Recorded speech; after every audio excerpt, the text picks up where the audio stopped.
wait till the night before Christmas to be good.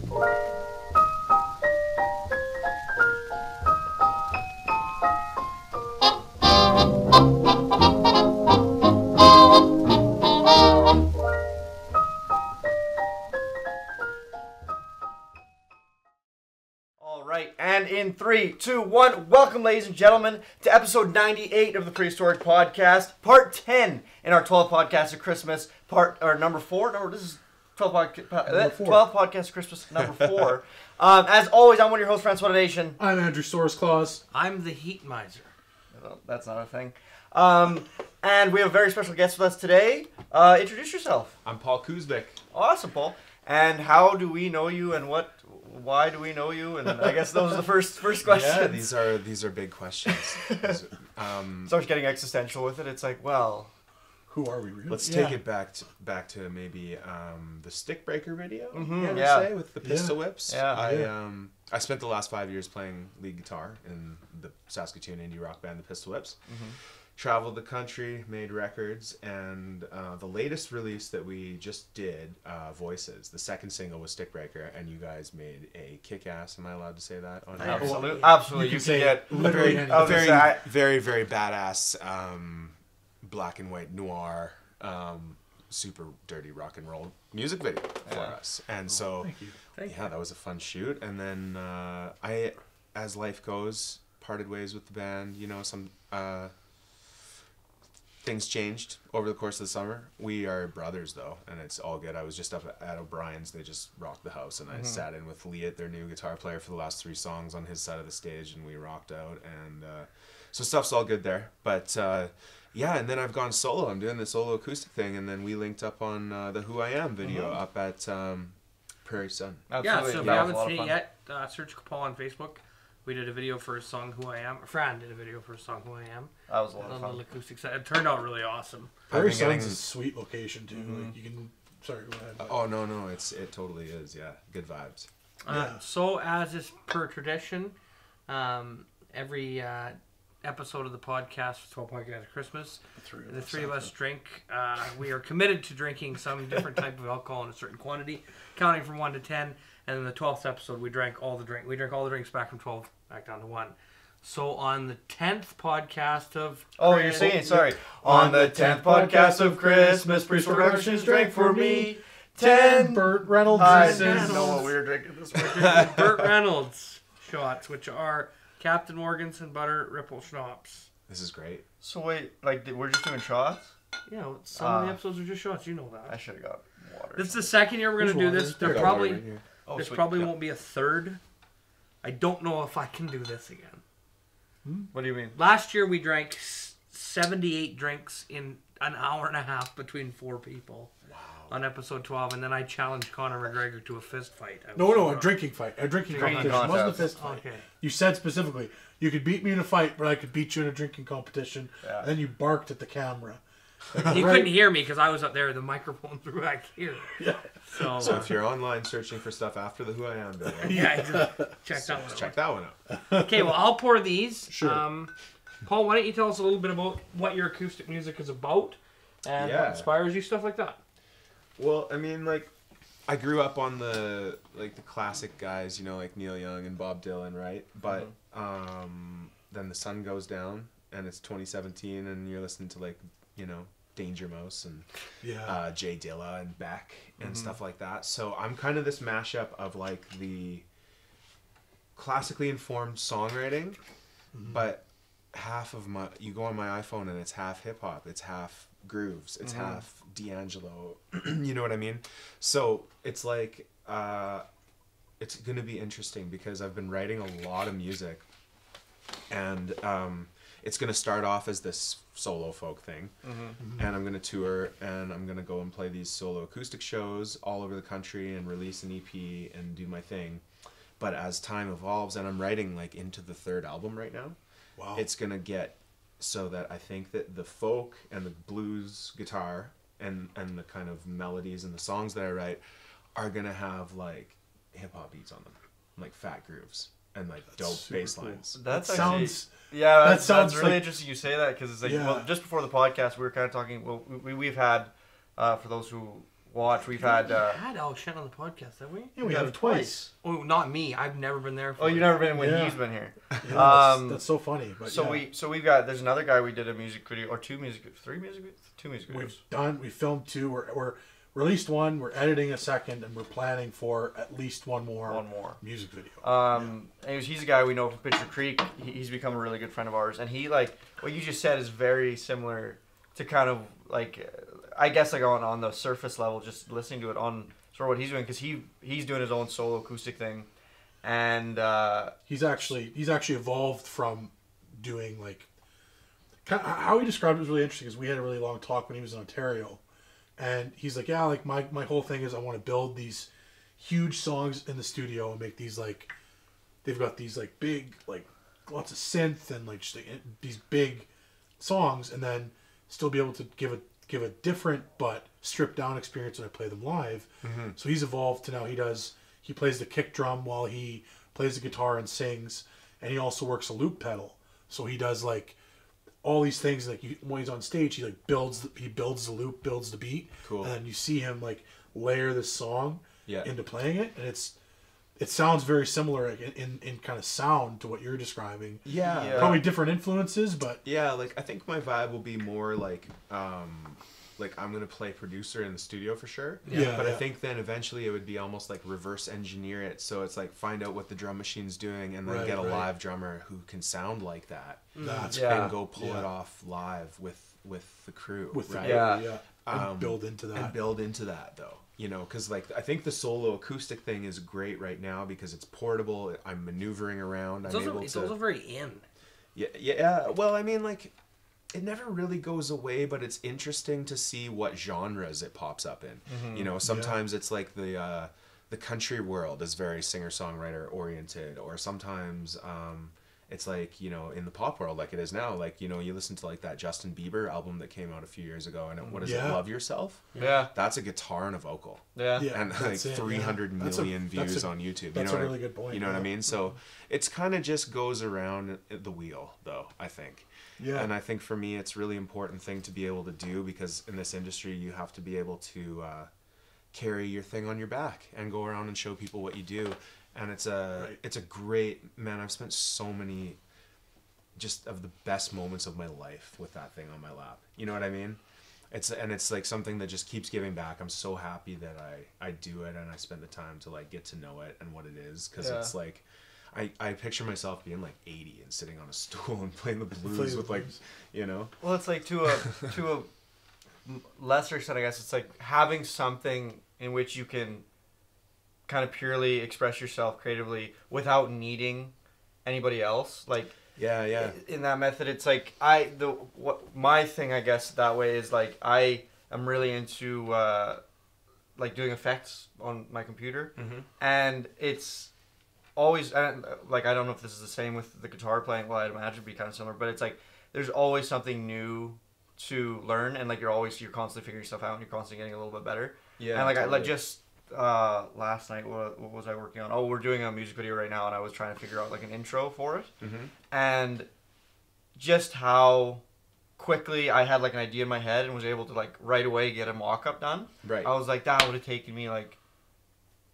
3 days to figure out like what exactly I needed to figure out here, and like even just a year ago probably would be a year. And like you said, like you want to do it till you're 80, and it's kind of weird to say that I might be doing this stuff when I'm 80 because it's like such it's not like music where it's like there will always be guitars. Like this isn't gonna be the same, but it's like I could see doing stuff like this forever because it's like it doesn't have a limit as to what you can achieve. Right, and I think that like for me, it's like the guitar is kind of like my like lifeboat as I'm sailing the seas of music, you know what I mean? It's kind of like, it'll always be me in that thing, but it can really pop up in a lot of different places nowadays. Because it's 2017, the floodgates are open creatively. It's such an interesting time, like for me, an artist, to be sitting here with you guys. And like the genres are so blurred, and it's like, what can you come up with? Really anything.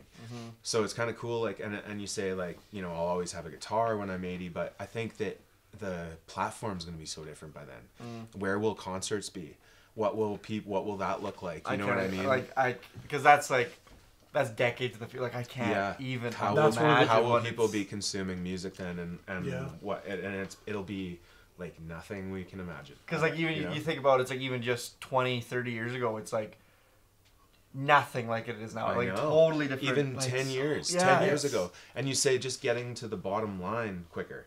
Mm-hmm. It was so easy to get purist about things and be like, well, no, that's not a rock band thing to do. Yeah. But it's like, at the end of the day, if a drum machine or a loop pedal or an MPC or something or a computer helps me get my musical idea so that somebody can feel it, No. and then that goes yeah, back into and nature and affects other people, I don't care what the technology is, I'll use it if I can get my point across on it. I totally agree with that, because like we've had a couple conversations with a few artists on this who have echoed like similar sentiments, and I just, that is so fantastic. I think that people are not afraid anymore, that it's like they're afraid that it's like, oh, this sounds kind of poppy, and then like we were talking on one podcast how that's like has this really big, used to have this really big negative connotation behind it, or like certain terms like that, Pop. and it's like people are starting to be like, no, fuck it, like if it's If it's if good, it's good, it's catchy, good, and it's if good, it's it's like good, yeah. yeah. That's the thing, is like, it's shut up, it's like Yeah. stop with this like Pretentious. pretentiousness, like Well, that's the thing. Like, one thing I was listening to a podcast recently about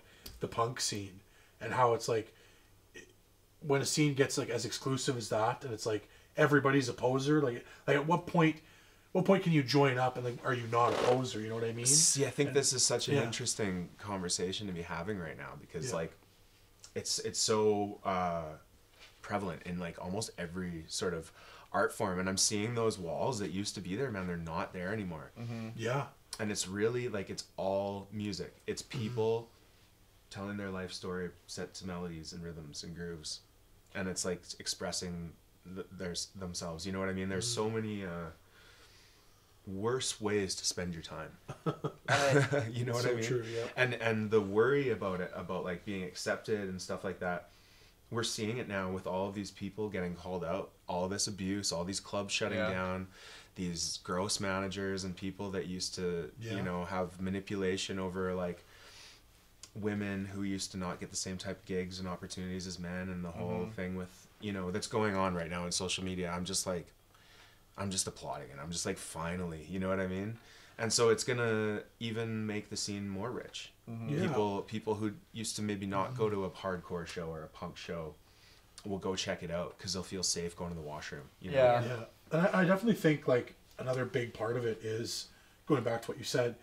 Like even like 10, 15 years ago, there were these gatekeepers that had all the power as to you get to go through and make a record and be famous, or make a short film, or like make something and have it be seen. But now with the internet and how popular that is, how easy it is to get your content out there and get And the it technology is heard. accessible. And then it's accessible. So now like the power in a lot of ways is back in the hands of people and content creators, and not as much in the hands of producers and record labels. I mean, obviously Absolutely, they still have utility, but they're not the Not- same level of power. Not for as sure. much. Yeah. Not even close. Yeah, no. And it's really like about like-minded creative people coming together, working it out, being like we were talking before. You were saying that I seem like I feel like like really clear about what I'm going for right now. Yeah. And it's just like, you know, I think part of that is because I've been able to work with great people, and you learn something about it as you go with, and you don't need to like, Absolutely. I don't need to wait for a label or an agent or a manager to like Right. set something up. I can use my Gmail and my phone and call you guys and make it happen. Exactly. Yeah. And skip the middleman, because the everything you put between the artist and the final product is going to be a filtered version of that. Yeah. You know what I mean? So and true. so it's like, how many people in the way of your art do you want before people get to see it? Yeah. Yeah. My answer is like as few as possible. Yeah. Yeah. And family. And it's People a- that I've yeah. worked with before who I trust. I think it's about like, it's an interesting point, because I think especially when you get to a certain level where it's like, to a certain extent, you're going to eventually have to maybe, at least for us anyways, compromise a little bit to like, let's say we want to get something on like Netflix or something like that. If we're going to work with a platform like that, there's going to be a certain amount of compromise. And I think your point is an interesting one about figuring out how to like find that balance between okay, I'll accept this filter because it's going to get me seen or heard by however many more people. But unless you can offer that, why would I bother with that filter? Right. Because it's like you said, it's just in some way compromising what your original vision is. Yeah.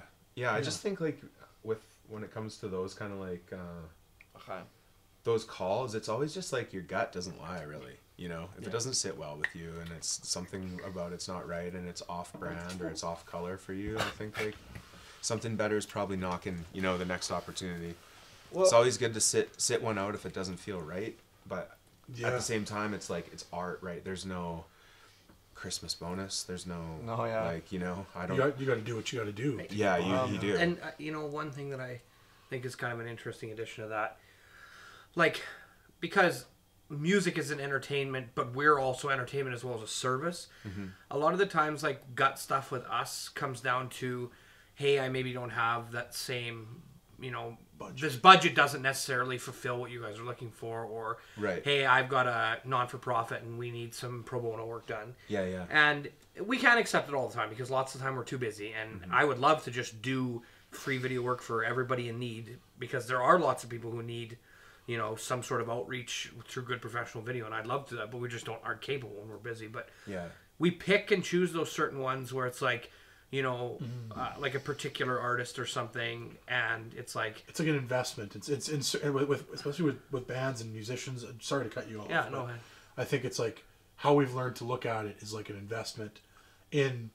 We think you're going far, so we're gonna invest now because we think like there's something in the future. And but even beyond really cool. Even beyond that, it's just some instances, I guess, where, you know, we just suck it up and do it because this person has a really great pitch and they mean well and the intentions are good and everything feels right. You know, like you were saying, like that gut feeling, like something good is going to come of this. Oh, absolutely. Even if there's no direct. Well, yeah, it's. I mean, like I'd say one thing that we've got down when it comes to working with artists is like if you were to take somebody pitches an idea to us or whatever, and you sit them down and you're like, okay, well, you need this thing. That means it's going to cost this much. You need this many days, this many hours. It's going to cost this much. Like, you could nail it all down like that, which puts you in a huge box. And I mean, like, obviously with big productions, you have to just for organizational sake. But it's like you're doing something with a band, and you can put yourself in a huge box that way and be like, you're paying this much and you're getting this, and that's the end of the story. But it's like you have, like, let's say a band comes to you and they have this really cool idea, and you're like, that's sweet, and it's like, you're like, oh, I know, it's like I'm gonna be spending like maybe a couple hours extra, like editing or whatever, but it's like that is a really cool idea, and at the end of the day, it's like, do you want your name on this asset? Yeah, it's like that's what it is, and then it's like, maybe it'll take me 2 or 3 days that I'm not technically getting paid for, but it's like it's just like it's worth it. It's like I'd rather put out something that's awesome than put something that fit a budget. Like put something out that's dope. People who colloquially don't understand what dope means, it is such a fulfilling term to use, because stuff can be cool and awesome and fulfilling, but when stuff is just dope, it's like that is such a dope thing. There is a distinction. Nothing else describes it. No, it's just dope. It's so dope. I it's love kind it. of the ultimate compliment in the art world, I think, at the moment. So hey? Yeah, no, definitely. So I have a 2-year-old son, and his thing right now, his highest praise is if something is wild. That's wild. That's and he awesome. loves it. And I've got this big tour van, because I'm a musician. I've got this huge Ford E350, and it's like his favorite thing to ride around in right now. And he goes, Mom, Dada's van is dirty and wild, and you just think it's so cool. So maybe that'll be the next one. Maybe that'll be 2018. That's wild. Dope is still the shit, though. Just for the record. That's very much our dope is generation. the shit, but the wild is dope. But wild is dope. But wild is dope, but dope is the shit. There we go. I think we really came to We've something come to there. a consensus here. We need to have a UN meeting where we can all sit down and discuss We this. figured out the math of it. Merriam-Webster's dictionary. Yeah. Really suss this thing out. So I know they say that language isn't math, but we've broken it down to a math. Finally got the numbers down. Let's see if I can find a good one of these. So we printed off the black question cards from Cards Against Humanity. Oh. And we're just going to come up with our own answers. We've done it so far. We're not holding you to any high standard. The guests so far have not had the best answers. Cam did pretty good. Cam did well. Cam did well from Prairie Sun. Well, I'll do my best. That's all a guy can do, right? Yeah, that's true. All right. But we found that it's much, I don't know, easier is not the word, but it's better to not, because Cards Against Humanity, you're tied to you have to have pick those the white answers. cards. Right. Like, I know Cards Against Humanity? It's essentially, it's just a box of cards. There's white cards and black cards. And the white cards are answers, and they all have ridiculous answers. So it's like... And the black cards. Pac-Man, uncontrollably guzzling I see. cum. So you've got them so that we can't tell just off first glance which is which. This is just the questions, and instead of, like, having to we get to make up our own. We just Yeah. pick up I feel like my thing. mom might have busted this out at Christmas one time. Yeah. You probably did. It's a very... Christmas game. Yeah. It's That's kind of why we thought it Halfway fits well, into a 'cause- turkey coma or something. Yeah, exactly. It's a game that's still, when I want to say my girlfriend right now, my second date with her, I went out and visited. I thought you were going to say your second girlfriend. My The other one. my secondary number his 3 side on chick. the rung of importance, I get. Yeah. No, my second date that we had, our second date that we had, I went out and hung out with her and her friends in Cyprus. Oh, nice. And it was great. Like, her friends were really nice. But then somebody's like, let's crack out Cards Against Humanity. I'm like, this is not good for somebody like me who I'm trying to do a good impression. So it's like, I now have two here. This is the pressure on me. I have to be funny, try to impress this girl. B, I can't be fucking a monster here. Yeah. Like, it's like I have to it's like you have to rein it in while still being funny. It's like, you have just screwed me, man. You were walking the tightrope. I was big time, and I'm like, yeah. How'd you do? I did good. You're still dating her, so. I got yeah. How, that's and good. it's been what, like 6 Well, months. she's been in palliative care ever pretty good. since, but Oh yeah, she went You're to still dating. She went I'm into just kidding. she can't speak or but technically we're still dating. No, I'm kidding. Jeez. see, that's what he was trying to avoid. 6. Yeah, that thing. That's what would have sewered it towards the beginning. But no, 6 months. Oh, I congrats. think. Yeah, That's awesome. It's going pretty good. Nothing. Going well. Sorry, it's going very well. Shit. She was actually on the podcast before. And Fran had to drink a whole bunch because he forgot her birthday. Yeah. Yeah, it's really bad. All right, so here's one. Step 1, blank. Step 2, blank. You love the two Step answer 3, ones. profit. Yeah. Okay, Well, fine. step 1, step 2, step 3. That's an easy one to remember at least. South Park Okay, reference, too. Step 1. I don't know. God. I don't know. That's not going to be funny. Hold on. Give me a second.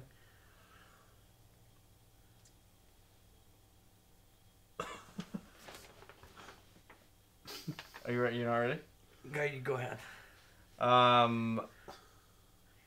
What the fuck is that movie called? Oh my goodness. What's the one with Joseph Gordon-Levitt, and it's like in high school, and oh my goodness, this is gonna suck. Let me guess, he's a whiny bitch. 10 Oh, things I hate. what's 10 things I hate about 10 you. things I hate about you. Yes. Yeah. Okay. Yeah. So step 1, star in 10 things I hate about you. Wait a couple years, get cast in a major superhero motion picture.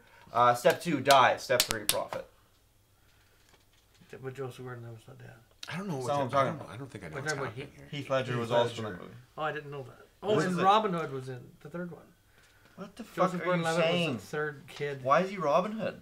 in Return to the... Oh, because his name is Robin. Yeah. His name is not Robin Hood. Or not Robin Hood, sorry, Robin.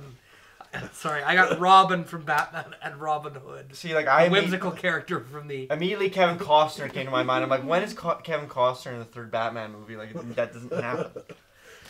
Step 1.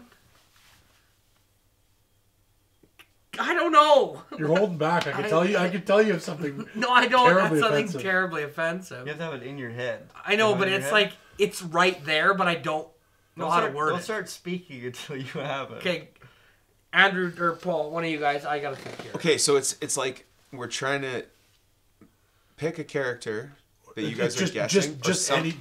Anything Anything that works in that sentence. Anything that works in that sentence. Step 1, blank. Step 2, blank. Step Step 3, 3, profit. Like, it could be very like step 1, make a series of very shrewd investments.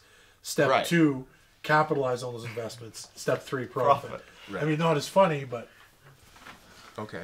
but it works. And you want to make it like somewhat difficult, Or just fun, or just good. Step 1, gather up all the homeless people. Step 2, forge gladiatorial weapons. Step 3, profit. That's pretty brutal. What? I never said we didn't feed them. I left a lot of stuff. No. out. The gladiatorial weapons are so they can fight back. No, so they can fight each other. Yeah, okay. Oh god. In an arena of our choosing. Arena of our choosing. Do they get to pick the weapon, or are they assigned a weapon? Oh, I think it's just a pile of weapons that they're then released onto. It's like Hunger Games style, where it's like weapons in the middle of this arena, and then they just have to run. I'm assuming we're filming this. Is that where the profit comes in, or No, just I like a huge coliseum. just a huge? Hey, you gotta buy a ticket. You can't see it on TV. Like you gotta go experience it live. Oh, that's good. That's what the new that stadium. So is what on was it? Canada. What was it? It was Canada, or what was the thing? No. We're just trying to. Oh, you're just brain. You're We're just. just being funny. brainstorm. We're just trying to be funny. Like, trying to. I've also had one on the tip of my tongue. So what about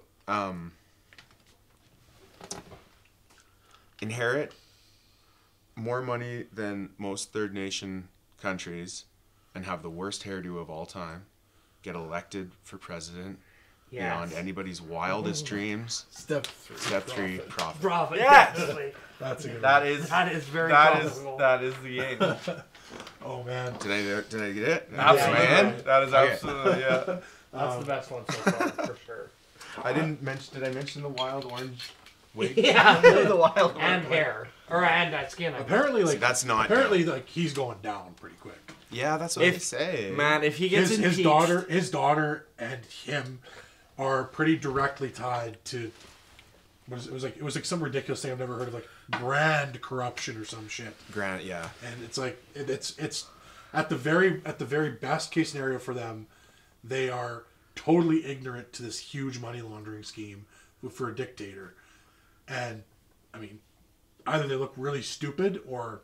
For the uneducated layman in the audience, we're talking about Donald Trump, current U.S. president, who was once quoted saying, Former Oompa Loompa and current U.S. president. grab them by the pussy, grab her by the pussy. yes, I believe he was quoted as saying, "Grab her by They'll let you do anything the you want. pussy." There's someone who had it like on their business. Who had it He on is their the truck. president of the fucking United States I'm of gonna look up America. this There's guy. an amazing thing I saw that has a bunch of like super, and even Bush had some terrible quotes, but good quotes for everybody, like Well, super. George Bush's quotes were things that it's like he just mixed quotes together and like they all sound very dumb, but it's like it's all in good, clean fun here. Well, his quotes are anyways, not necessarily not his policy, but it's just like who said it? Who's the comedian who said it? It's like I think it was Aziz Aziz Ansari, Ansari. He yeah. was like, "Can you believe that we currently have a president that makes us be like, where's like." Please God, give us Bush again. Like he's Oh, like, I can know. you believe that I we're in know. a situation like that? It's like I know. crazy. Like, do they know how crazy it is? Like, because I haven't been to the States since he was elected. I have relatives there, and Do they know? I've had this rant on the Yeah, podcast a couple it's- times. This is a it's country bad. It's where so divided. Like my uncle quit Facebook for a while because it was like, and he is also very like he's a very like liberal person, Very outspoken. very outspoken. support the bird until the day he So dies. Right. he was like a Bernie Sanders like supporter, not and I mean he didn't. That's the other thing is like they got stuck with a douche and a turd sandwich as their choice. Well, the thing is like Hillary could have just stepped away. Like she Yeah. didn't have to fulfill her big childhood dream, and I know there's a lot of Hillary fans out there, Yeah. but like they didn't need her. They needed Bernie Sanders, Oh, and and he was so she good. squashed his chances of running. No, it was Yeah. just like he was also so extreme. it was like- it was this shitstorm of like really terrible timing because once again Hillary is not a young woman. She was getting to a point where it's like I gotta be president and I gotta be president quick here because Well, she was like- I don't have all that much time to be. Well, she like fucking. There was like the whole thing about her like fainting or whatever at that rally. Yeah, so Well, and I she's- mean, you could tell through her platform and So, like her wishy-washy stuff. Like she didn't have a fully formed idea. It was like she wanted to be the president. Well, yeah, so You know, and that but was like the deal. But it's like it's like with her, I understand that more than anyone else. I've understood the desire she has to be a president because like she has been a name in that race since the late '80s. Yeah. It's been there have been whisperings about her running for presidency for decades. So it's like it sucks that we have this really progressive, that's underselling it, crazy progressive candidate with Bernie Sanders, and then we had Oompa Loompa. I don't whatever word you want to use because it's I can't think of pumpkin. one Let's that go with can pumpkin. properly Great The pumpkin. like encompass it. But then we had Hillary who like once again anybody who once again compares and says like, oh, there's bad to Trump and there's bad to Hillary. Stop it. They're not comparable in any way, shape, or form. Hillary Clinton is like the most run-of-the-mill politician who has ever politicianed in the history of politics. But stop it. It is not comparable. There's no argument there. It's like saying it's between two evils. It is not. It is not between two evils. They're different brands. They're just different brands. But it's like standing in the eye of Sauron and like it's like I can't even think of I think of it as like a giant oil spill in the ocean as compared to like pesticide. Yeah, They're both shitty. But Yeah. but it's like You know, One is a little bit less. One's less destructive. one is a huge mess right now, though. It needs to be cleaned the up. thing that blows my mind is people always overreact to an election if the person you didn't want to get elected gets elected. But when people went over the top with what they assumed Donald Trump would do, like he's doing all that stuff and more stuff. I think it's the first time when people's worst fears about a politician actually came true. And he doesn't give a shit. It's like, I'll just do what I'm actually not really allowed to do. The thing that's fucked up about Donald Trump is that he, instead of reining it in when people are like, you're fucking crazy, he doubles down. It's like, He's like, fuck yeah, I'm crazy. He always says, like, he has the same response when he's lying. It's like, you did this. He's like, no, not only did I not lie, I'm the most truthful person ever. Probably the most truthful, most honest person who's ever lived. It's like, you're just doubling down on the bullshit. Like, that doesn't, how does that work? When he threw the paper towel, that was like, I was just like, oh my gosh. I mean, Puerto Rico. And all this stuff that he said before he became president doesn't just disappear. And it all happened within the last 10 or 15 years. One point that I heard that was really interesting on that note was the reason that one of the things that they theorized, they've already been theorizing about how Trump won the election is by the old standard, the politician who gets the most media coverage wins the election every year. Totally. Who got the most media coverage? Trump by a fucking landslide. So, I mean, on one hand, it's like, how did he say all that stuff? On the other hand, it's like, short of like actually committing a crime, which I mean, he is basically on tape he admitted to doing, and he's being like sued for sexual harassment. But besides the point, he got tons of media coverage, and I think that in addition to like Hillary Clinton only came out pro gay marriage like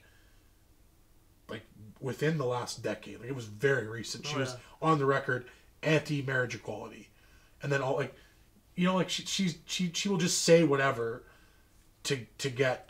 The only thing that like she's absolutely a sewer troll. I get that, but she just won't rock the boat, which is better than what's going on, unless well, by some miracle. But the other thing that was disturbing about Hillary, sorry to cut you off, she is definitely in the pocket of the big banks, but that's already happened. Right, but I mean, like, you can't be more pro big banks than they currently is. Well, but I mean, like, it's like they destroyed the entire world's economy and then got bought out by the government. Yeah. So like you can't be more pro big banks. They just like, hey, you guys control everything already. So she's just walking in. I guess so you can't messy a room where confetti's all over the ground. She's the most status quo politician there's ever been, ever. Like, and that's her whole thing. Yeah. That's her entire running platform. She's like you. I'm not crazy. Playing this game for the first time in front of your girlfriend. It's she has to true. walk. It's like I gotta walk very. It's she's like she just wants to be president. She just wants people to call her Madam President. That's all she wants. She doesn't want to fuck with things. She doesn't want to make things worse. That's all I'm saying about her. I'm not knocking anything. Like I'm sure she's a nice lady, and I think the Clintons are probably like Oh, she's had people killed. I would. For sure. You think so? Probably for sure. You think so? It's tough to be in politics for that many decades. See, that's why I love that we're in Saskatchewan. Yeah. And we're in Canada. That's so true. That's America too. I don't Like have they to- do. That is not something that's ever on my mind. All No. our It's like, issues, much like Europeans, Europeans are starting to get more extreme. But in Canada, it's always like, hey, I don't really care for that guy, eh? It's like, no, he's all right there. Well, the other thing is like Hey, He's all just right. chill out the there. prime man. minister, Yeah, in comparison to the power that the president has, the prime minister has like no power in comparison to the prime But like, minister. I in comparison to the if president. you go like, especially, I always bring up Sweden and Norway because I love fucking Scandinavian countries. Mm-hmm. But it's like there's two parties that run against each other, and their platforms are like a little bit different, and then they usually just work together. It's like everybody. Yeah, We'll both lead. Yeah. Let's lead together to make a better world. he- It's like, okay. Okay. Talking that about- sounds great. Bringing it back to Canada, I guess it's interesting you said that. I was watching a video the other day about that was in the house that they took in the House of Commons. Our House of Commons needs to go through a huge change in the way it is set up, because right now it is people yelling and yelling and yelling and yelling, and like nobody says anything, and then like 6 words gets thrown out from either side that you can kind of Have you hear. seen Parliament in Asia? Like they literally they punch each They other. literally break into like fist fights on the regular. So it's They'll like just brawl in the middle of a fucking like argument. they need to just have a rule at Parliament where it's like everybody quiet time until you have the conch, and then you get to speak. And like I want to see Justin Trudeau holding a big ass conch. Well, they do have instances in which you can't like. But it's can't, like, I you don't- can't heckle what- all I the feel time. like he's What- probably holding a big ass conch right now. Yeah. What? What's up, JT? What's up?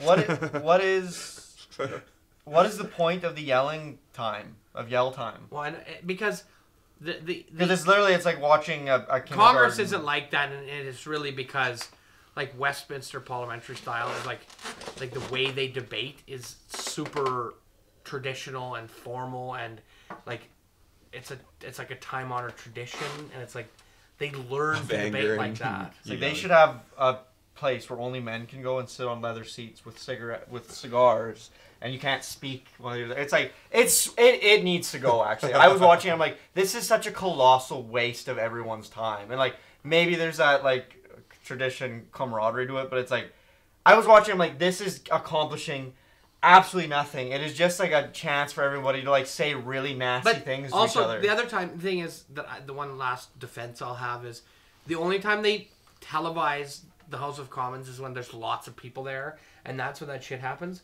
Like, usually most of the people time, don't yeah. fucking show up at all, and then people are reading to an empty chamber, and then 4 people vote on, like, fairly effective legislation for the entire country. It's like, yays, it's like 2 guys say yay, it's like, yeah, there was a nay, but he went home for lunch, and then they're expensing it, so... It's just like WWF for 90 minutes, and then Yeah. we just make some really quick, important decisions and And then we're back later in yelling the at week, each other. throw in the people aren't towel. 'Cause I guess the reason it scared me was like the issues they were bringing up were like really. It reminded me a lot of what happened in the United States and how they were able to swing it so Republican. Was like once again the current leader of the Conservative Party. What's his name? Is it Andrew Scheer right now? Yeah, that young guy. She's out of the race now. That chick. I'm pretty sure that young guy's the leader right now. But anyways, he stood there and like who just kept yelling at Trudeau, "Why are you letting ISIS into this country? Why are you allowing these terrorists? There are no terrorists into this country." And then Justin Trudeau, I felt so bad because like he should have probably known this off the bat. But anyways, he had this printed page of information, and he kept reading from this printed page of information. So it looked like on the one side, this guy is so passionate, and he knows what he's talking about, and then Justin Trudeau's like, but statistically, like only 1 in what? God, See, and please stop yelling at me. One thing that's to me is so fascinating, especially about Canadian politics, apart from like in American politics, like a lot of people are career politicians, whereas in Canada, there's a lot of laymen like in the House of Commons, like just average Joes who are like, I want to make a elected, difference. yeah. I'll run, I'll make a difference, and Yeah, I'll do yeah. it. And it's like they get in there and all these people are yelling about shit they don't know anything about. It's like, well, I have to yell. Everyone else is yelling. I have to. This Yeah. is what we're here for. It's like a culture of it. Exactly. Yeah. No. Absolutely. And it's one of those things where as soon as, like, the loudest voice in the room is going to just set the bar, right? And And then it's a competition, and it's literally just physics. You're just going to go louder. Then it becomes a point, game yeah. of trigger words, and we have this conversation with the American election where it's like you have the one side yelling, "You support terrorism and terrorists, and you want terrorists to kill us all," and then you have the other side's yelling, "You are all racists," and it's like which trigger word is going to be the hot button, which is going to be the one that sways people slightly more. Is like, do we want people who support terrorists, or do we want a bunch of racists, a bunch of terrorists, a bunch of racists? And you can only choose the two. There's no. There's no other choice, but it's like you got to choose. It's like, do I like terrorists or do I like racists? Do I like terrorists or do I like racists?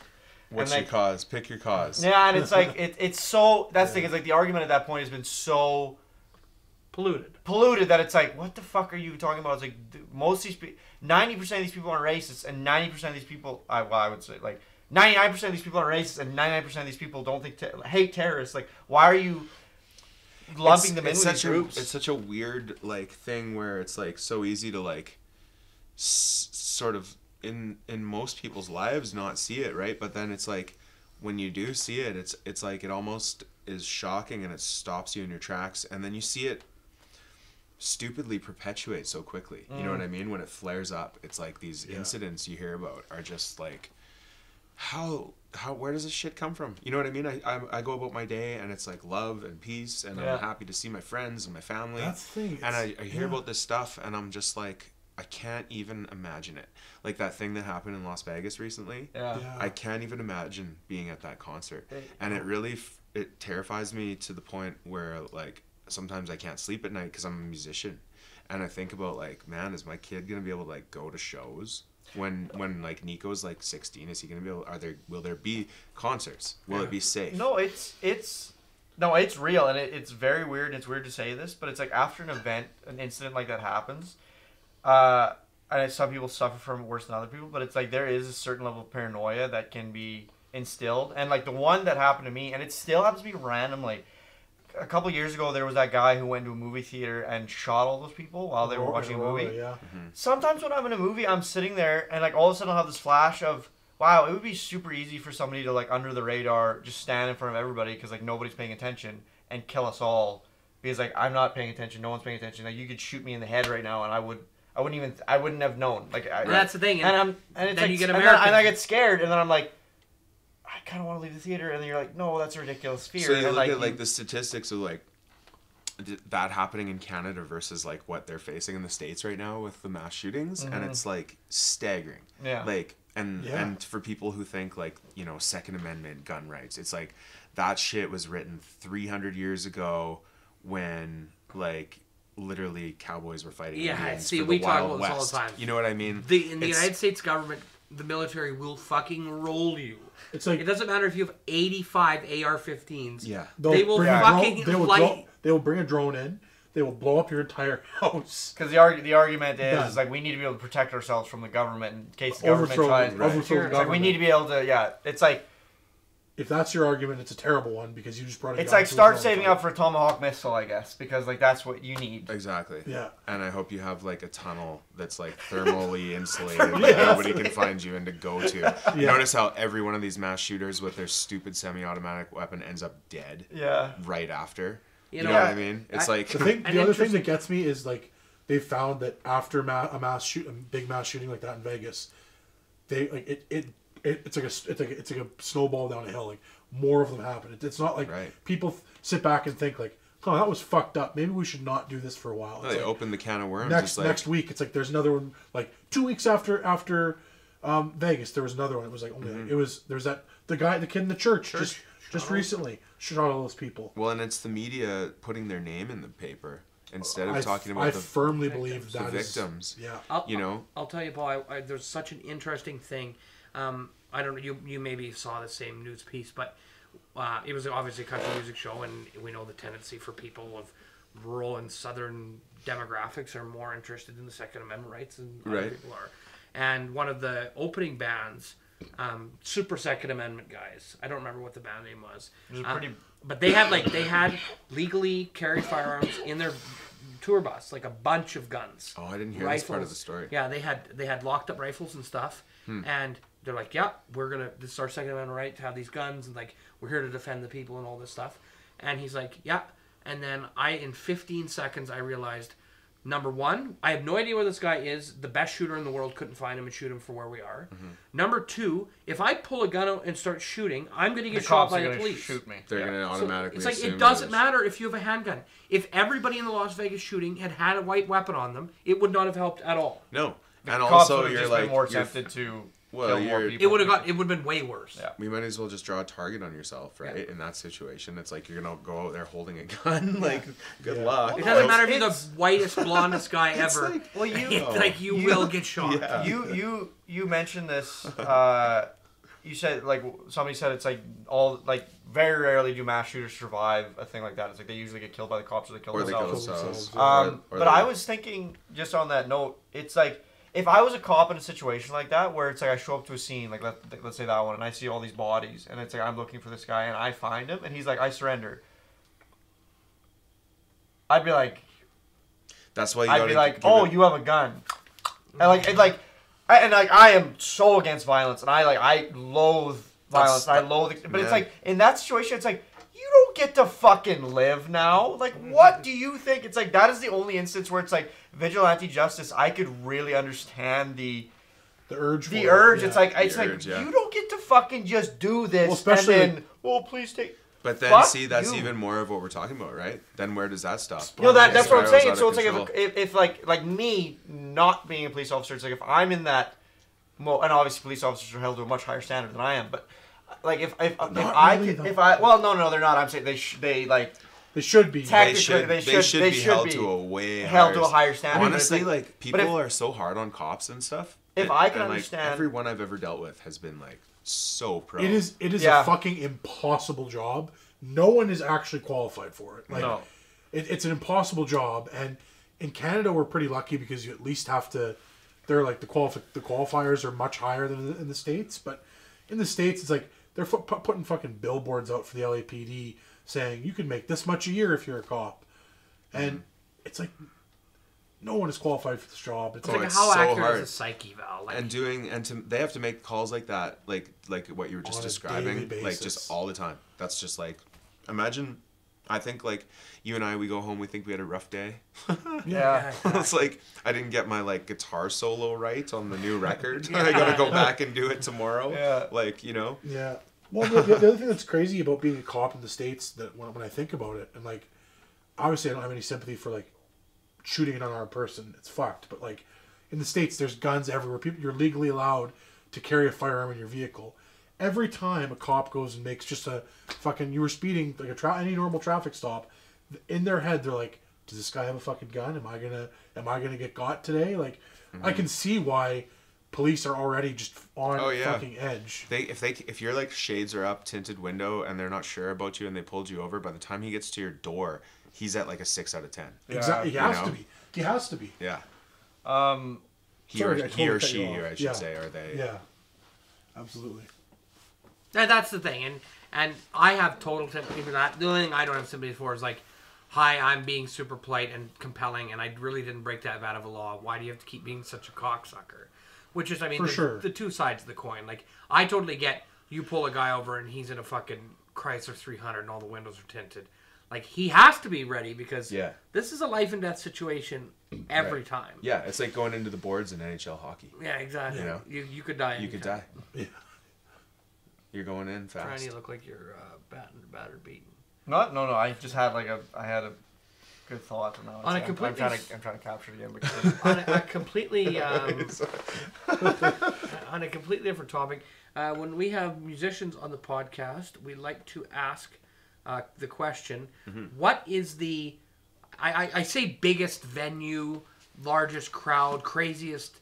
It doesn't even be the craziest memory, but like, what's like the biggest, most like rock star performance in your memory, or something that's super memorable for you, because it's a unique perspective that not a lot of people get to experience. Yeah. Oh man, I've had a few. Like a few really stand out though. Like there was the first time when I was way younger, back before all of this started with bands and everything. I actually started out doing solo acoustic stuff. Oh, okay. Back 10 years ago when I was Wow. actually like 22, 23. So you've come kind of full circle. Yeah, I've made 10 records and only the very, very first one was my own. So I played in bands, I've done the whole thing. And on that first record, which is like maybe out there somewhere, not on iTunes, because it was pre all that. Oh, wow. Like 2006, I was young, right out of high school. But Ness Creek had me up very early in the game. Took a chance on me and put me on the main stage, Wow. acoustic. And that was back when when Ness Creek was like Just hitting its peak, really, kind of really thing. hitting its peak. Yeah. And Wow. I never forgot that. And one of my mentors at the time, Paul Tobin, who used to own Underdog Music in town, is a great fingerstyle acoustic player. And he came in and sat in with me. And just before I went on stage, this guy came up to me, and he had made this guitar out of all things across like the railroad of Canada. And there was like pennies in it and stuff, and it had been played on something like 5,000 stages, and he was bringing it around, and he asked me if I'd play it, and I got to do Neil Young, Cortez the Killer, with like my guitar mentor on this crazy guitar at Ness Creek, the festival that I had grown up with, going to as like my idea of a festival. And it was just like, I don't know, man, I got goosebumps talking about it right now. You know what I mean? It was one of those moments where I was just like, it was a whole bunch of like little things paying off for me. And it was like I was like, I knew I could do it, you know? And then sort of, you know, when you're at that age though, 24, 25, it's sort of, it's easy to like sort of fall into a band that's doing well. You know what I mean? It's easy to sort of like, you want to hit the road. You really want to. I remember being 25 and just really, really wanting to tour. Really just needing that experience, you know? Wanting to prove myself on my instrument. So, you know, I ended up being in the Pistol Whips, and then we got to play some, like, seriously sick shows, too. Yeah. Like, man, I could go on. But one of the ones that really stands out with the Pistol Whips was the Sheepdog show, the Red Bull bus. Were you guys there for that in 2013? I saw pictures of it, I think. Like that was I would have still been. that was when Liat was still in the band. Yeah. Yeah.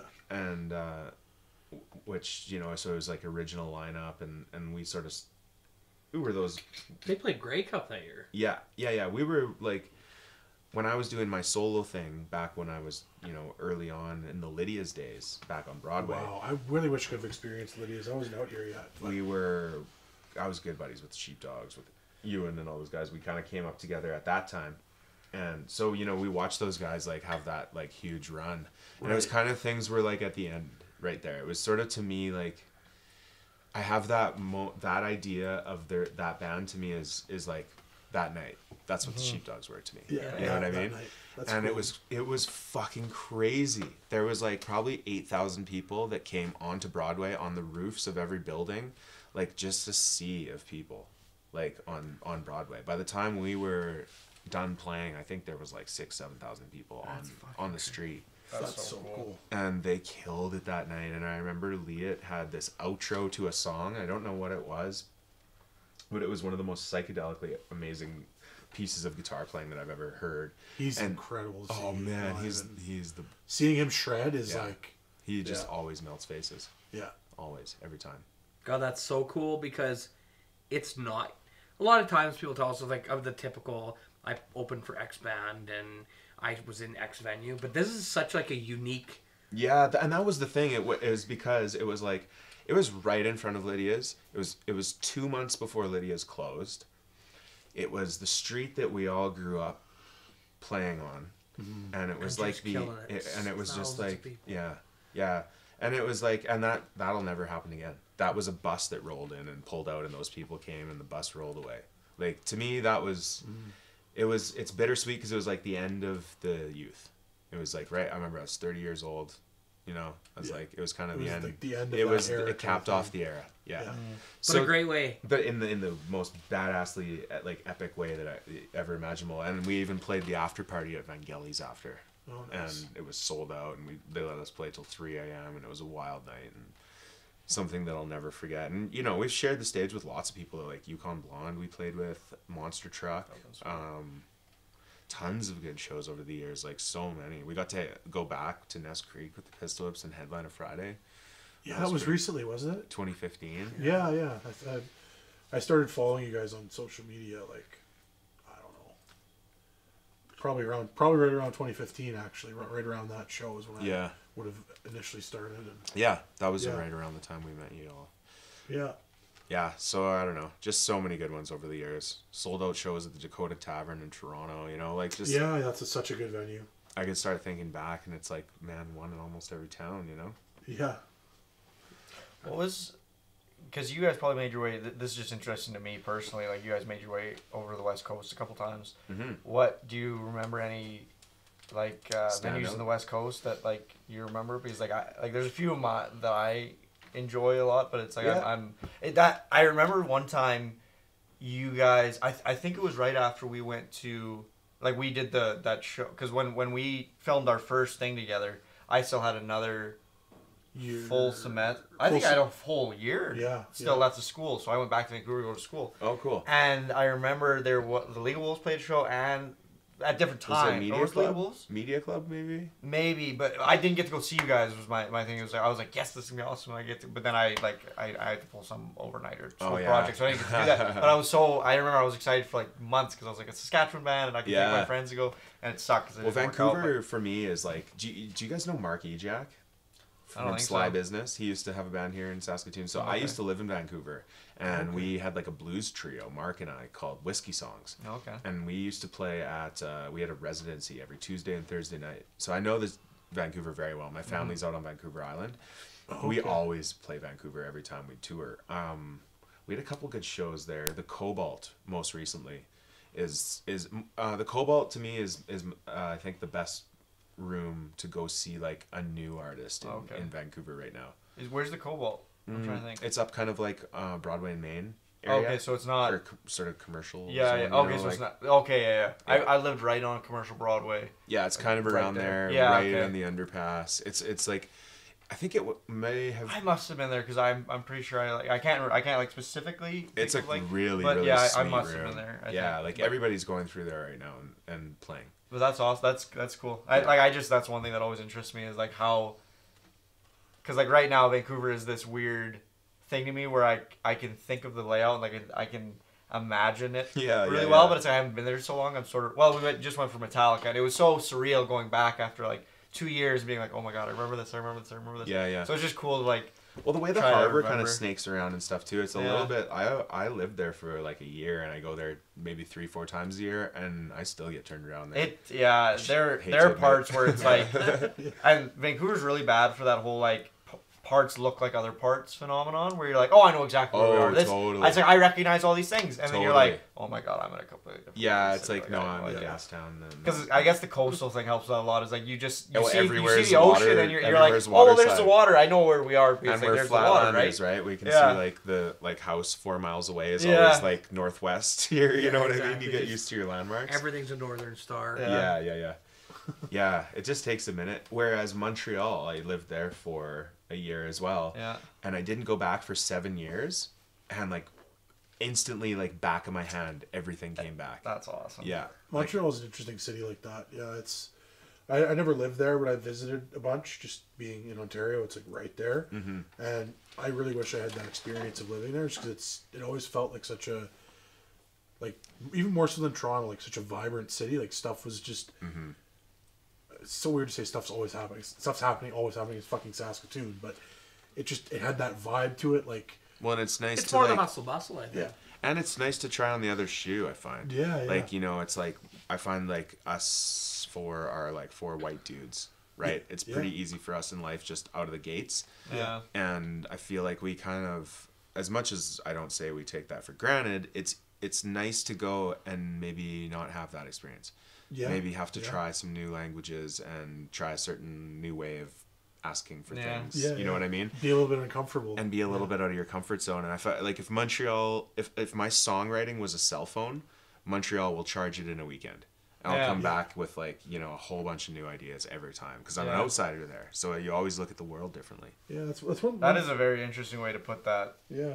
I've never heard that analogy, but I like that a lot. There's just certain places and certain things that are very conducive to a creative life. Oh man, Montreal is totally that. My friend Thomas, he he went. I think he's gone twice now. But anyways, it's his favorite place in the world. He's like he Yeah. just loves being there, and it's like he's like it's the only place he goes and spends time in that every day he had a good day. Like it's not like ups like in Vancouver. I'd say you have your ups and downs because the weather is so.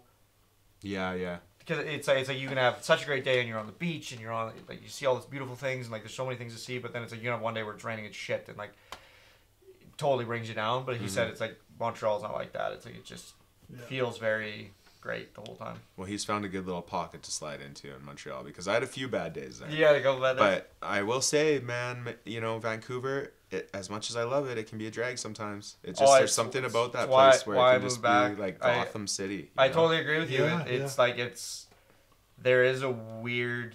It can be amazing, but it's like there is a weird vibe. Yeah. And like I always say when people ask me, I'm always like it felt too rat racy to me. But I think that might have been just because the industry I was in specifically was very much like that in Toronto. Like, but yeah, you're right. It's like it's just not for me. It was just like we were talking about like, conducive places to creativity, and like to me, it was it was not a conducive creative space Well, as much for as me. you feel like you're gonna be outside all the time, you're not, and No. and like rent's not cheap. There's not a lot of available like indoor space to like. I was having trouble. I remember even like rehearsing my electric guitar parts at my apartment in Vancouver, like and Well, it'd be so difficult because it's like how would you not like because we'd want to go to the rehearsal Yeah. space and it would be like an hour and a half in traffic and like you're loading in the rain and your shit's all wet and it's like $90 an hour at the rehearsal space and then you're like late for your gig. I just remember being in traffic and moving my van around a lot while I was in Vancouver. They have like a very congested system. well yeah But we're just lucky, like, a lot of people, that's like just the reality of like day-to-day life is like an hour and a half, 2 hours on the freeway commuting to your job, and it's like that was me initially. Before I actually moved to Toronto, I lived in Kitchener-Waterloo area, and it was even between that lived like at home. So I was 2.5 hours without traffic into Toronto 4 times a week. Wow. So my commute was like between 5 and 7 hours a day. insane. So Yeah, it that's was insane. like get up at 5 a.m, out the door by 5:30, at work by 8 a.m. 8 till some days I get lucky and be able to duck out a little early and miss that initial traffic on the one way out of the fucking city, and then it only takes you like 2 hours, but You're driving more than some Uber drivers. yeah, exactly. That's why I ended up having to move. Yeah. Right? Yeah. It was awful. I would never do it again. I had the experience, and it was. Yeah. You have to just accept it. You have to just like. The only way I got through it and got rid of like the road rage, I guess, is just like you just sit there and you just accept like this is what I'm doing for the next 3 hours. I'm driving.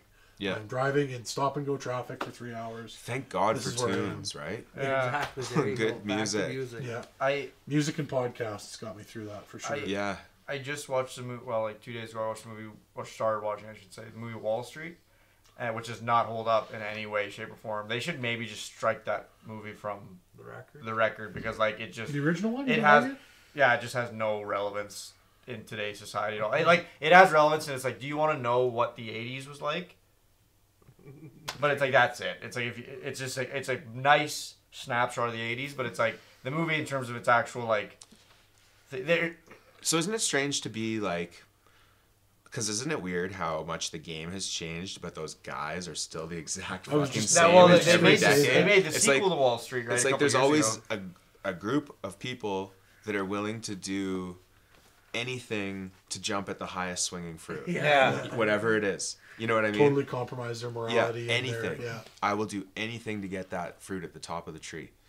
Yes. Whatever it is. And it doesn't matter. And I just like can't imagine like having your moral, like what would your thought process be when you wake up? Like it would almost be like well, it's you'd you'd have to almost get, start being a psycho, I think. well, yeah, Patrick Bateman. Like so I think of the movie Psycho. You'd have to get into the loop of taking advantage of people, and then once you're in that loop, it's like that. It's just like And you got to never, feed off that. never like, ever think I'm anywhere so else. glad I took advantage of that guy. Like I can't wait to take One advantage thing of the that. next guy, Woo! like, it's like Going through the things are- Rolodex, yeah. just like ruining lives. One thing they figured out fairly recently is that like you can literally get addicted to making money is an addiction. Well, it's an You get endorphin that- rush, You that's get that for sure. same dopamine hit Yeah. that you get with any other thing that you can become addicted Well, to. and same with spending it, right? Well, that's the Same thing. thing. Society the whole time is like, money, like everything matters. Like money saves the whole world. You can have a better life, have a better family. So it's like every time you're making money, you're like, I'm getting closer to that whatever the hell it is that I need so bad. Right. And then eventually you just fall asleep and then another day starts.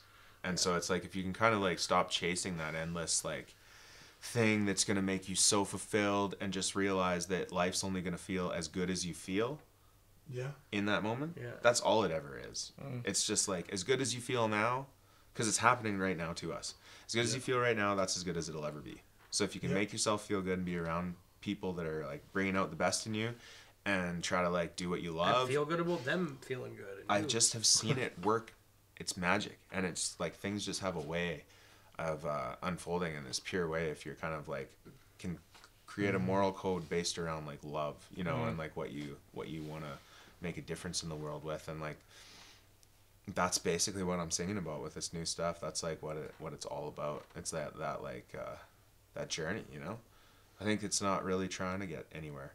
It's like this is like a window of time. We're all in this little sea of air on this rock in space with like more technology than we've ever had in any previous generation. Like we have it better than basically anybody that's ever lived. We have access to all of the information on a phone that has ever been. If I have something wrong with me, I can like literally Google it and figure it out what it is, like 99% of the time. So it's like, what do we do with it, right? We're just on this cusp of like, are we gonna fuck it up, all up, or is it gonna be dope for a little while longer? Right? Especially with AI coming into the mix and like a lot of these menial jobs that we're not needing are not going to need to be fulfilled anymore. And it's like one theory is this is going to open up humanity to like it's going to be a new renaissance of creativity, and everyone's going to be able to pursue their passion, whether it's like making fucking furniture or music or storytelling. What they called it in the Matrix was the second Renaissance. Exactly, or it's going to be the Matrix. Well, one of the two. Well, it could be the Matrix, but the nice part, the very beginning of the Matrix was nice, but then it all got fucked up. A true lover of that movie, I like it. I that's one of the best. It's incredible. So good. But anyways, we're I was gonna say just before we wrap up.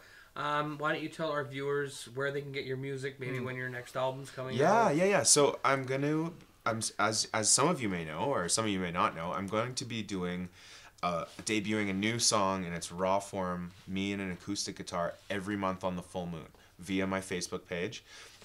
These gentlemen teamed up on the October edition for Who I Am, and on Monday we're shooting the next one.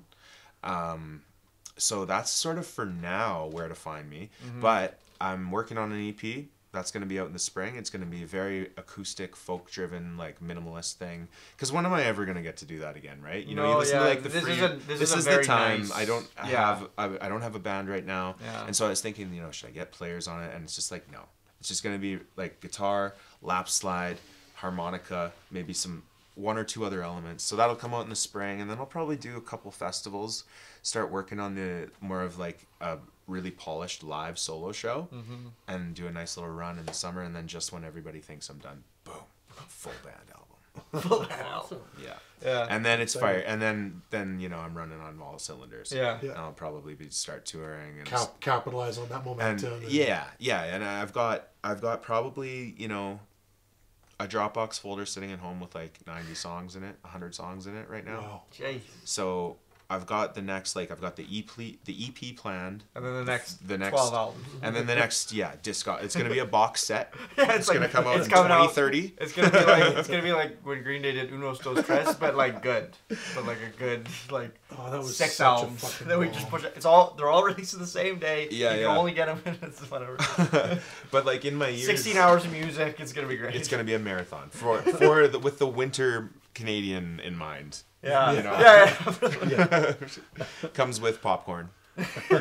But yeah, no, it's good. It's good to be back doing my own thing, and it's just basically going to be like a lot of releases, stacking them together. And I plan on my 30s. I'm just going to get out as much music as possible. Yeah. I'm just going to do like we were saying, you know, a record every winter. You know, have this. You can be from here and you can say it sucks and you can say that there's nothing to do. Or you can go out and make literally anything happen that you want. Well, that's one thing. I'm kind of sad we didn't really get to touch on that too much. So I hope we can have you back soon. Absolutely. Because like one thing I think I would like to hear you talk about and to talk with you about is more one thing we've been really strong proponents of on this podcast is, well, just Saskatchewan, and just like the fact that this is can be a thriving creative, like a place to create very fluently and very often, and Absolutely. and with very few. We were talking about filters in the way of hurdles in the way of creation, and do things that you would not be capable of. And like, we don't have time now, but it's like I would love to have you back to talk about that, because that would be absolutely incredible. Well, and I think once I have some releases out and stuff, it'll sort of segue naturally into that, because I plan on using Saskatchewan producers, Saskatchewan musicians. The people here are so talented, and they're working on such a good level, such a high level. It just needs a little bit more of a light shone on it, but even that's already happening. And I've been here doing this for a long time, and people have been so kind to me over the years and so supportive and given me so many opportunities. And Saskatchewan, Saskatoon, I thank you, because this place is amazing, and it's nurtured me, and I wouldn't have had anywhere near the amount of hours I've been able to spend dialed in, plugged into a guitar with a cranking amp in the cold, you know what I mean, in some weird jam space somewhere by a freeway, because I can afford it, because I live here, because people don't jack the rent, and they want to see artists do well and be from here, you know what I mean. I've spent so many times over the winter and the years plugged into music because of that, and it's just like I go to other places, and it's like maybe those musicians have had more exposure to the industry and the business, but not as much just in touch with what their their craft is, and that's so invaluable, and that's why I stay. Yeah, I mean, just one final thought, just to kind of finish it off. I think that here, because we've noticed that too, is that there's just this tremendous level of support from people who we don't really even know. Like, we want to do this music video shoot, we go to a bowling alley, we expecting we're gonna have to like pay hundreds of dollars to rent this bowling alley out. They're like, no, like, come, we'll keep it open as long as you need. Let you use the space. We'll keep our staff there. Keep our staff there till 4 in the morning. Yeah. It's like, I think that in Saskatchewan specifically, there's almost like a pride of ownership that people have in, like, when they see someone from here that does well, there's a pride in that, and there's like, yeah, he's from my province, and like whatever, like, even if they have a story to like. Absolutely. I helped that guy on his way up. Like, there's a pride there that I don't think exists. Andy Schaff sold out the Roxy Theater the other night. I've never met the dude in my life. He's great. I was so proud of him, because he's from Regina. I was just like, hell yes, brother. Exactly. You know what I mean? Yeah. I just don't think you get that many other places, and it's a really humbling thing to come into contact with that virtually any time that we work on a project. We encounter that. So. And I guess for the next year, like, one of our big plans is like we're sort of we're going for 100 with this podcast, and like that's where we're ending these 12 podcasts of Christmas, and then essentially what we want it to be is we want to hit 100, and then we want to maybe take a little bit of a hiatus from it, and then bring it back and just have like a completely different set and like much more. Wow, you had like 30 seconds. But anyway, so like that was. There you go. Go ahead. That was that's kind of the plan of ours. Anyways, so yeah, that's what I'm saying. Like, next time, hopefully, it's gonna be this like a much more streamlined, like, professional setup that you see. But anyways, what I wanted to say before we leave is I am very glad we got to meet you at this stage in your career, because this seems just like the perfect time to meet you, and like it's. Like, I like where you're going with things, and I like where you came from, and like it just this seemed exactly the time for us to meet you. So no, I'm very excited. Things have a way of working out when they're supposed to, you know, if you're on the right path and you're doing what you love. That's what I always have found, and likewise, you know, it's a mutually beneficial friendship and working relationship, and it's cool to know that, like, I'm going into these full moon video series, and I'm debuting this personal material in a very, like, stripped down, intimate way, to be able to trust you guys with that. You know what I mean? So thank you. Well, we're honored, honestly. Absolutely.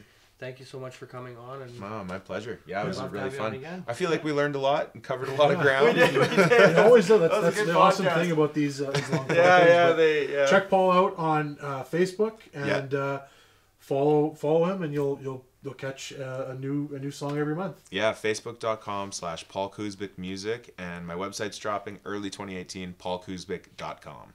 Awesome. Thanks, guys. See you next time. See ya.